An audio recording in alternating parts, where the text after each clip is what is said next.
Good morning, coffee drinkers. I'm Hallie Zobel. I'm an attorney with Private Corporate Counsel out of Orlando, Florida. We can be reached at 407-647-7887. Supportive decision-making was recently signed into law into Florida, where I practice. I'm a member of the Elder Law section of the Florida Bar, and we were supporting this bill. About 12% of Floridians have some type of cognitive disability. What is supportive decision-making? It's a process that we all use to make choices in our lives. All individuals need some help making decisions in everyday life. If a professional we want services from uses a specialized term for their business or procedures, it would be very hard to understand, almost like a foreign language. For example, a physician may recommend a CAT scan or thermogram, or a banker might advise you about a certificate of deposit. So, we ask for help from family members, friends, or any other trusted person to help us understand. Once we get the information about what's going on and what we need to do, we can make a good decision. This is supportive decision making. We all do this in one way or another.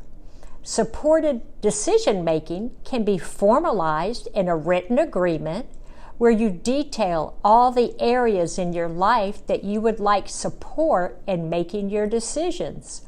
In the agreement, you can say who the people are that you want to support you in each area and how you do and do not want to be supported. For example, you might want to make your sister your supporter for deciding where to live. You could state that your sister will help you make a list of things you want in an apartment, find a realtor for you, visit apartments with you, and help you set up automatic payments to pay rent. You could also state that you don't want your sister to talk to your landlord without you. Some of us have trouble making larger decisions. You have the right to make choices. You can ask for support to make your decisions. This means that you will be making the decision, not someone making the decision for you or instead of you. The person or persons that will support you are chosen by you. The supporters can help you make informed decisions in the following ways. 1. Collecting and communicating with you about information that is related to a decision. 2. Helping you understand and explore your options. 3. Explaining the risks and benefits of options. 4. Giving guidance and recommendation. And 5. Assisting you in communicating and carrying out the decision. Ultimately, the final decision is left up to you. A supported decision-making agreement can be written out and signed by all parties, but a signed writing is not required. What's so great about this new law? It is another option besides guardianship. This new law will protect the dignity, autonomy, and rights of all those Floridians with disabilities.